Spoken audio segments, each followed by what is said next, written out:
E aí, tudo certo? Bora para mais uma análise completa de fundo imobiliário. Hoje, o nosso foco é o Polo Crédito Imobiliário, o PORD11. A gente vai mergulhar nos números, entender a estratégia e decifrar o que a gestão anda fazendo por lá. Antes de começar, um aviso importante, tá? Toda essa nossa conversa de hoje é baseada no relatório gerencial de setembro de 2025, que foi publicado agora em outubro. É fundamental ter essa data em mente para a gente entender o contexto de cada número e cada decisão que vamos discutir. E vamos começar com o que todo mundo quer saber, né? O rendimento do mês. O PORD11 anunciou 10 centavos por cota. Parece um número simples, mas, como a gente vai ver, ele diz muito sobre a estratégia atual do fundo. Certo, com o valor do dividendo na mão, vamos agora dar uma olhada no cenário completo. Como é que está a performance do PORD11? Os principais indicadores vão dar essa resposta para a gente. Agora, olha só que interessante. O rendimento do mês, o dividend yield mensal, ficou em 1,24%. Mas o que realmente impressiona aqui é o acumulado. Nos últimos 12 meses, o fundo entregou um yield de 13,63%. A própria gestão destaca que isso é o mesmo que uma taxa de IPCA mais 8%. É um retorno bem expressivo que mostra a força do fundo no longo prazo. Outro ponto que a gente sempre tem que olhar é o famoso P sobre VP. O preço da cota no mercado está em R$ 8,04. Já o valor patrimonial, que seria o valor justo dos ativos por cota, é de R$ 9,56. Fazendo a conta, a gente chega num P sobre VP de 0,84. Na prática, isso significa que o fundo está sendo negociado com um desconto de 16%. É como se fosse possível comprar uma nota de R$ 1 por 84 centavos.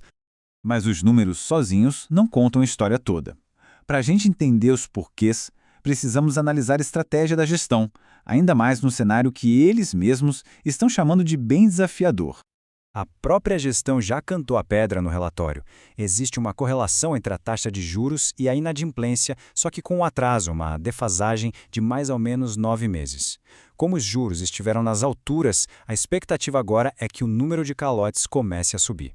E aí, a grande pergunta é, o que o PORD11 está fazendo para se preparar para isso? E a resposta vem com a atitude, não só com palavras. Só em setembro, a gestão se mexeu bastante. Eles liquidaram toda a operação do Crisircon, que era mais de 3% do patrimônio. Venderam as debêntures da JHSF, colocando um bom lucro no bolso, e continuaram diminuindo a participação no CRI Novo Mundo, que agora é quase irrelevante na carteira. Resumindo, não são movimentos ao acaso, é uma verdadeira faxina estratégica para reduzir riscos e realizar ganhos. A gestão usou esse velho ditado para resumir a filosofia do momento. O que eles querem dizer é que no mercado cheio de incerteza e com pouca visibilidade, quem tem disciplina, dinheiro em caixa e age com prudência, leva vantagem. Eles não estão parados, estão se posicionando para dar o bote nas melhores oportunidades que podem surgir nesse cenário. Ok, estratégia entendida. Agora vamos ver como isso se reflete na carteira do fundo na prática. Bora abrir o capô do POD11 para ver o que tem lá dentro. Esse gráfico aqui é a tradução perfeita da estratégia de cautela. O grosso do fundo continua em crise, claro, tanto corporativo quanto pulverizado, mas o que salta aos olhos é essa fatia de 21% em caixa. Ter mais de 1/5 de todo o patrimônio do fundo líquido não é coincidência, é uma decisão consciente para ter segurança e agilidade, aproveitando os juros altos enquanto se espera o momento certo de investir. E se a gente olhar para os indexadores, essa ideia de equilíbrio fica ainda mais nítida. A carteira está dividida quase que meio a meio. 48% do dinheiro está atrelado ao IPCA, ou seja, à inflação, e 47% está no CDI, seguindo a taxa de juros. Isso funciona como uma proteção dupla. Se a inflação sobe, uma parte da carteira ganha. Se os juros continuam altos, a outra parte se beneficia. É uma forma bem inteligente de se proteger.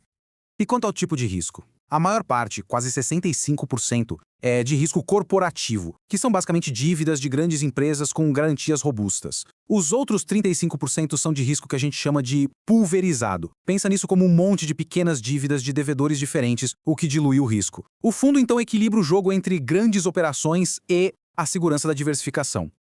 Agora vamos nos aprofundar um pouco mais no que a equipe de gestão está pensando para o futuro. Entender a tese por trás das decisões é tão crucial quanto olhar para os números. Então, o ponto central é este. A gestão está com o pé no freio, porque prevê um aumento da inadimplência nos próximos trimestres. É aquele efeito colateral dos juros altos que demora um pouco para aparecer na economia real, e eles acreditam que a gente está entrando exatamente nessa fase agora. Com esse cenário em mente, por que deixar 21% do fundo em caixa? A resposta deles é bem direta. Primeiro, com a Selic onde está, o caixa sozinho já dá um bom retorno. Segundo, isso permite que eles mantenham a rentabilidade do fundo sem precisar se expor a riscos desnecessários. Eles estão fugindo de operações que não tenham uma relação de risco-retorno muito clara, esperando pacientemente por oportunidades melhores. Agora, uma análise rápida, mas muito importante. O dinheiro que o fundo gerou em setembro foi suficiente para pagar os dividendos que ele distribuiu? Vamos dar uma olhada no fluxo de caixa do mês.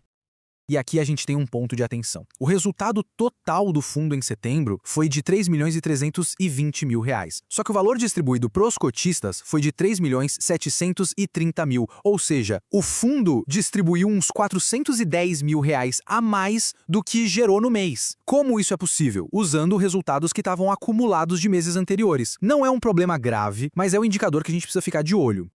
Bom, vamos juntar todas as peças do quebra-cabeça. Como em toda análise, tem os pontos muito positivos e tem aqueles que a gente precisa acompanhar de perto. Vamos resumir tudo. Do lado positivo, o rendimento acumulado em 12 meses é muito forte, não tenho o que discutir. A gestão se mostra ativa e prudente, navegando com cautela. Essa postura gera uma alta liquidez que é uma arma poderosa para aproveitar as oportunidades que vão aparecer. E claro, o fato de estar sendo negociado com desconto na bolsa é sempre um ponto a se considerar. Já nos pontos de atenção, a distribuição acima do resultado do mês é algo para a gente monitorar. A posição gigante em caixa, que hoje é segurança, pode virar um freio nos retornos se for mantida por tempo demais. E por fim, uma estratégia defensiva tem seu preço. O fundo pode ficar para trás se o mercado de crédito der uma arrancada forte e inesperada.